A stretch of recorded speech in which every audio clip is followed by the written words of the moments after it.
Okay, so to learn about aftercare, what can we do? We could use feedback forms from customers.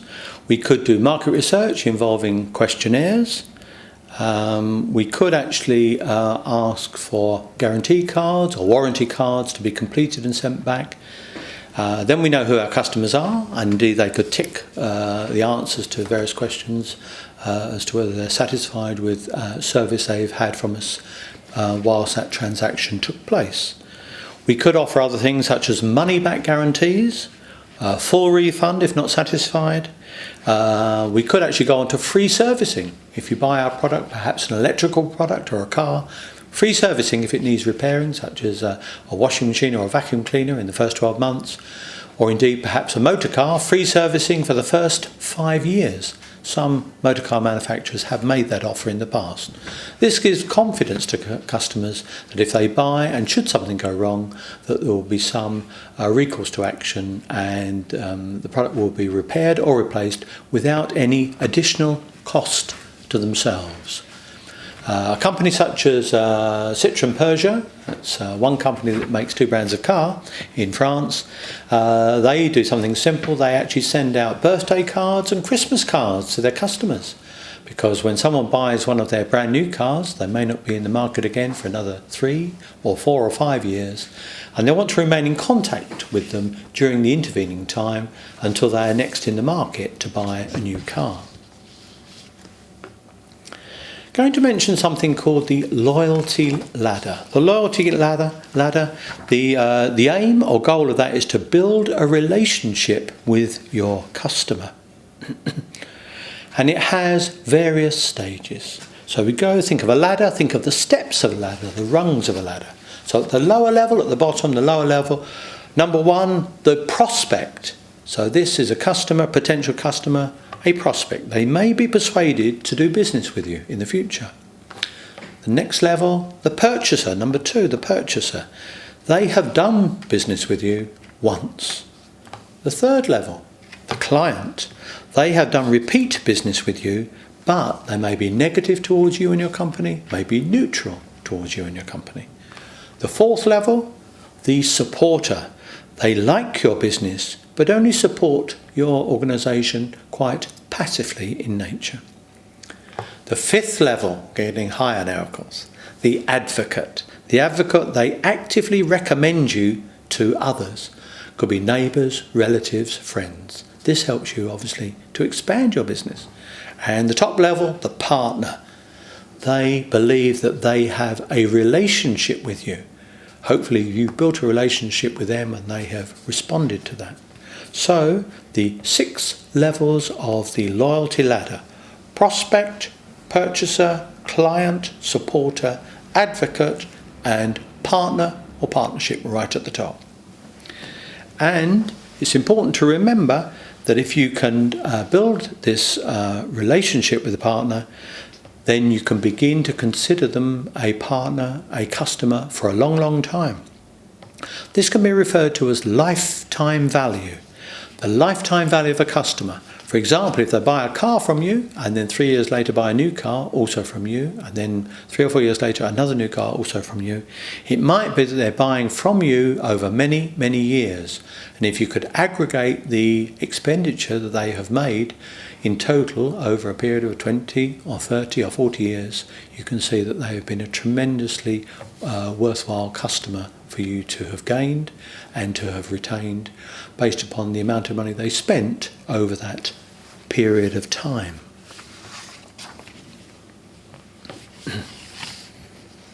So, many companies do strive for loyalty. An example would be the supermarket organisation Tesco. Loyalty has been achieved there via use of the Tesco Club card. They record the data from that card when you, as a customer, use it, and they record that onto their customer database. Then in the future, this can lead to special offers. They can send you special offers through the post, money offer, coupons, for example, through the post to your home address, and they will be offers of interest to you personally. They might be money off for food or for clothing for women with children. Indeed, they might be money off dog food or cat food for people who have pets. All this data is captured, retained, and then used by customers, used by Tesco to keep their customers, keep them happy, satisfied, long into the future. The company Dell Computers, again they look to provide individualisation. It can be called customisation. I mentioned that earlier on when I mentioned British Aerospace. You can buy a computer from Dell and it's configured to suit your individual requirements. All the component parts are put together based upon your suggestion, what it is you want to collectively form that computer. They can build that just for you. It might be slightly different to the one they build for the next customer, even if it's the same model. Another example will be Santander. I mentioned them earlier on, to do with their call centres. At the moment they have the record, sadly, of being the banking company that attracts the largest number of complaints within the UK. So they're now actively listening to their customers, they're actively looking to do something about that. And what they're trying to do, obviously, now is to provide a better service via their call centres, which, as I said earlier, are now going to be called customer centres, making them customer-centred, customer-centric. Give you an example of poor service again. The company IKEA. IKEA are famous for furniture, furniture at value for money prices. However, an example of their poor service is this: the need to queue 3 times when you're buying their product. 3 separate occasions in 3 different queues. The first at the purchasing point. The second at the collection point. But then thirdly, if it's a large item, a large piece of furniture that you couldn't possibly carry home, you have to go to another point to arrange for delivery of that item to your home address. Queuing on 3 separate occasions, which is very, very time consuming. Now I'm going to go on to my final example, and this is a true example and a brilliant example in my opinion. And this is the company Virgin Atlantic. So Virgin Airlines with their service across the Atlantic from London to New York. A female customer a couple of years ago complained to Virgin about a less than perfect experience whilst flying with Virgin Atlantic. She wrote to them, then received a reply by letter, and they tried to answer the point she'd made in her letter, and she was reasonably satisfied with this. Okay, so she decided next time she was going to fly across the Atlantic, she would use them again.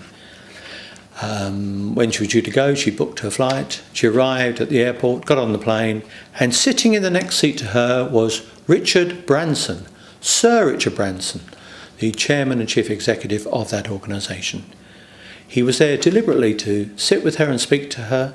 He talked to her. He answered all of her questions personally, face to face. He assured her that the company was now making several changes, and they were all in relation to the letter that she had wrote. So clearly they had recognised she was an important customer. They wanted to satisfy her needs. They wanted her to be a delighted customer. They wanted her to fly with them again. They wanted to put those changes into operation to satisfy the points that she was unhappy about, in the belief that probably many other customers were dissatisfied with similar points but had not gone to the extent of writing themselves.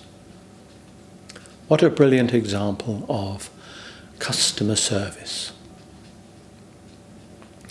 The famous author Peter Drucker, he talks about the company and client interface, and he says this: listen to the customer.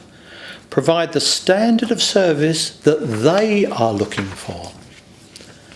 Because if you do not, then others will. And remember this: the ultimate aim is to create shareholder value.